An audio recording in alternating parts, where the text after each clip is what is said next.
今日由運動場去到創業分享會，我學到嘅唯一真理就收埋咗喺我書嗰劍入面。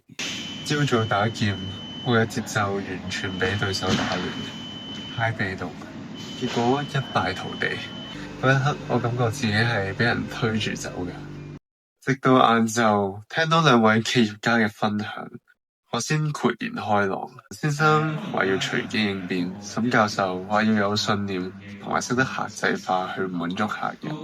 原來主動調整節奏先係成功嘅關鍵。我將呢個道理同我輸咗嗰場劍拉埋咗一齊。人生同比賽一樣，被動你就會捱打，主動調整你先可以掌控局面。我學到嘅嘢係，真正嘅高手唔係永遠領先，而係喺節奏被打亂之後，可以最快咁揾翻自己嘅步伐。你最近有冇咩事俾人打斷咗你嘅節奏呢？留言話我知。